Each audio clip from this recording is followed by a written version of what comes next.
Picture yourself as an emperor in 12th century India. Your fiercest rival is on his knees, disarmed with a blade of grass between his teeth, the ancient symbol of absolute surrender.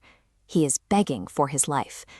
Bound by a strict martial code that forbids striking an unarmed man, you let him walk away. And you don't do this once. Across a series of border skirmishes, you forgive this exact same enemy 16 separate times. Then comes the 17th encounter, but this time the tables turn. That same enemy captures you, puts you in chains, and begins the systematic dismantling of the Rajput seat of power in Delhi. This is the historical reality of Emperor Prithviraj Chauhan and Muhammad Ghori. It forces a difficult question. Was pardoning an enemy 16 times a display of absolute moral superiority, or the most catastrophic diplomatic blunder in Indian history? Muhammad Ghori hailed from the Ghor province of Afghanistan, a barren, unforgiving landscape where survival often meant fighting nature and neighbors alike. His military culture was built on total war. Victory was the only metric, and deceit was a perfectly acceptable weapon to achieve it. 1,000 miles away in Ajmer, Prithviraj Chauhan operated under entirely different rules. Warfare here was a dharma yuddha, a righteous war. Rajput codes of engagement were strict. You do not attack the unarmed, you do not chase a fleeing soldier, and you guarantee the safety of anyone who surrenders. The psychological mismatch was immense. Chauhan approached combat like a lion, neutralizing the immediate threat and stopping when the hunt was over. Ghori operated like a scavenger. He didn't see the lion's mercy as a debt of honor to be repaid. He saw it as an exploitable flaw. Prithviraj assumed his opponent was playing by the same universal rules of engagement. That assumption set the stage for a deadly awakening. When their forces clashed at the First Battle of Tarain in 1191, the tactical differences were on full display. Ghori relied on agile cavalry and horse archers to harass the enemy from a distance. The Rajputs countered with massive blocks of heavy infantry and devastating war elephants that easily shattered the opposing center line. The fighting peaked when a Rajput commander, Govind Rai, hurled a heavy spear that completely shattered Ghori's teeth. Badly injured and bleeding, the Sultan collapsed on his horse, prompting his entire army to break ranks and flee the battlefield.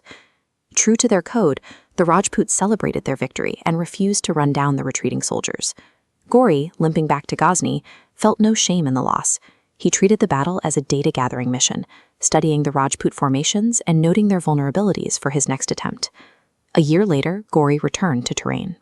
By now, he knew a direct face-to-face confrontation against the Rajput heavy infantry was a guaranteed loss, so he initiated a diplomatic trap. He sent an envoy to Chauhan's camp with a message of peace, claiming he wanted a truce and was simply waiting for his brother's orders to withdraw his troops. Taking a king's word as absolute truth, Chauhan accepted the terms. He ordered his massive army to stand down. The soldiers removed their heavy armor, put away their weapons, and prepared to rest. At 4 a.m., the Rajput soldiers were entirely unarmed, washing and conducting their morning prayers by the Saraswati River. The quiet fog was suddenly shattered by the thunder of Ghori's heavy cavalry charging directly into the camps. What followed was a massacre. 10,000 archers rained arrows on unarmored men. Chauhan rushed into the chaos without his armor, desperately trying to rally his broken lines, but the encirclement was complete. The emperor was taken prisoner. Ghori weaponized Chauhan's own morality. The fall of Tarain was the result of an honorable leader failing to recognize that a dishonorable enemy views mercy as a strategic vulnerability. Dragged back to Afghanistan, Chauhan was presented in the court of Ghazni in heavy iron chains. Yet even as a prisoner, he refused to lower his gaze or submit to the Sultan's authority. Infuriated by this defiance, Ghori ordered a brutal retaliation.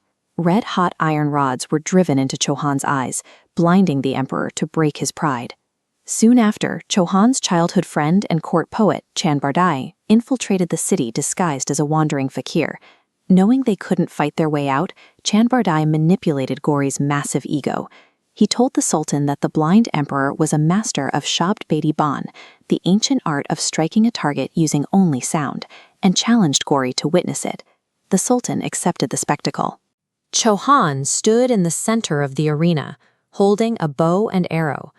High above, seated on his throne, Ghori prepared to mock his broken captive. From the sidelines, Chand Bardai recited a short poem.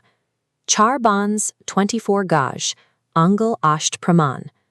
To the court, it sounded like a simple rhyme. To Chauhan, it was precise mathematical data. The poem fed his mind the exact coordinates. 24 yards away, 4 bamboos high, and 8 fingers in measurement, locking onto a 3D target. Amused, Ghori shouted, "Shabash." The sound provided Chauhan final confirmation of his target's position. Before the echo faded, Chauhan released the bowstring. The arrow flew perfectly along the calculated trajectory and instantly pierced Ghori's throat. They had taken his eyes, but they had not removed his lethality. Chauhan and Chand Bardai did not survive the arena, but their retaliation left a lesson for future generations of statecraft. Forgiveness is a display of strength, but true wisdom lies in knowing who actually deserves it. When fighting an honorable enemy, follow the rules of Dharma, but when faced with relentless deception, do not hesitate to adopt the path of strategy.